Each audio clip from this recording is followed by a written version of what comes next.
If you think you need a $5,000 camera to be able to take great photos, think again, because here's the guide for you to actually understand about camera gear. Guys, when I was starting out, I didn't really understand camera gear, so today I don't want you to do the exact same mistake. So I know the feeling when you're walking into a camera store and you feel overwhelmed, a bit stressed, and also you don't know which camera brand or which camera lenses or any of these things that are in the store. You feel like you just don't know anything, which is completely fine. Like, you don't have to know everything. But the one thing that you don't actually need is the most expensive gear. You don't need every single bit of it at all when you're starting out, because I'm going to be simplifying a lot of things about people that are saying about you need the expensive gear or you need all of this gear so you can actually become a big photographer. You need all this, right? Because it's not all about that. Like, it's not all about getting the most expensive gear as a beginner.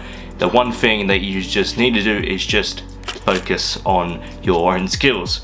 But today we're going to be focusing about the camera equipment that you actually do need to start out, because with learning your own skills, it'll come with that as well. And so let me just simplify all of this for you. Let me just simplify all this, because you might feel very overwhelmed today. You might feel overwhelmed in terms of this video. Number one, camera body. So what camera body do you actually, need the most? So for me, I started out with this one the most. So this is a DSLR. DSLRs are quite good and camera friendly. So this is actually the back of it. And so this actually comes with the 18 to 55mm lens, and so this is just the Canon 1300D, and then the other Canon camera that I do suggest for most beginners is the Canon 80D, which is also quite good, or either the Canon R7 if you can afford it, obviously. But there's actually options to not just buy cameras, as for me right now I've got the Canon R7 and I'm actually renting it. So if you can't afford the actual full camera itself, you can actually start renting camera gear. So that's also another option that you can do as well. And number two, lenses. So lenses, I only have a few, and this one is probably the best one. So this is the Canon 50mm, which practically every single photographer talks about, and I feel like it is quite a good lens. It is quite a perfect lens, as it's just right in the middle, whereas with most lenses that come with the cameras, they have a lock-in aperture. So once you zoom in, it tends to change aperture, so just be careful with lenses as well. And so with lenses, it is a big thing that you don't have to buy every single lens under the sun. Only buy a few that are actually for the photography, for like the type of photos you actually take. So for example, if you're taking sport photography, you might want to get some zoom lenses, or just mainly zoom lenses, because sometimes with sports, well, for me, I play soccer, so if I take photos of soccer, I need to be able to zoom into the pitch, because I want to be able to take photos, because I can't be on the field. Yeah, that's like one main thing that you want to have, is just zoom lenses and the apertures on them as well. So just be wary in terms of the apertures on them, and make sure that you are getting the right lenses for the type of photography you do. And then with this 50mm lens, it comes with it's really good for every single day photography, and also street photography for most of you Sydney goers or Melbourne goers that are wondering what's a good lens to really go with. It is the 50mm lens. I nearly just stuttered that.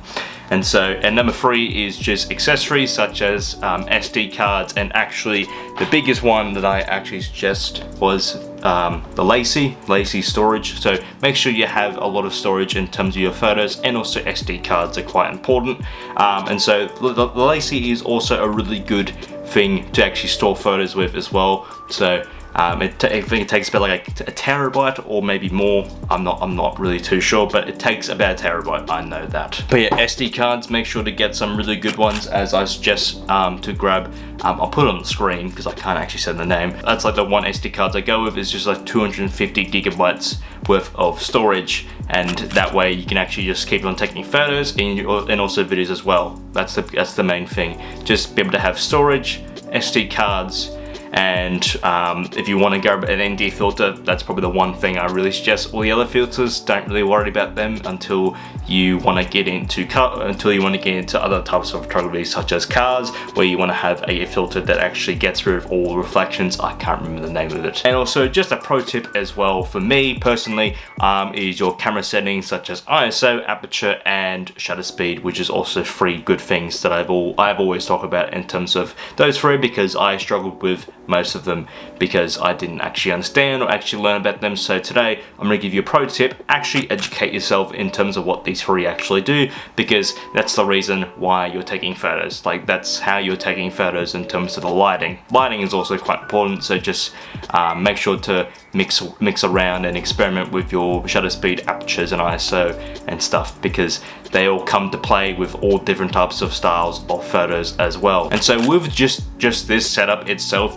and just some practice, you can actually take a lot of good photos, and you'll be amazed in terms of how much you can be a lot more better. And so the biggest thing is just being consistent with your camera gear and being consistent to be able to take photos, because then the whole entire practice will be rewarded by just consistently becoming more and more and more out there and actually taking photos, because rather than staying here in this room, you want to be able to take photos out there. So, and also another thing that I just want to mention, it took me 3 years to learn about camera settings.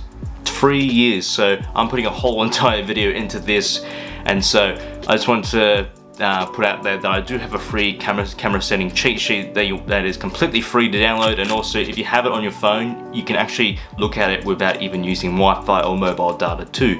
So that's also another thing. If you do want to comment the word camera settings on the comments as well. And so yeah, so it took me 3 years to actually learn about camera settings like ISO, aperture, shutter speed, and everything else I've actually named as well. And so yeah, that'll be about it for today's video as well. If you do enjoy it, please like and subscribe, and also look out for the YouTube shorts as well, and also look out for the every single other products I'm actually going to be mentioning as well, so such as the Endless Summer preset which I've actually just released a couple of days ago. And if you do want to check it out, I'll put it in the description below as well. And so yeah, hope you guys enjoy your day, and yeah, I'll see you guys in the next video.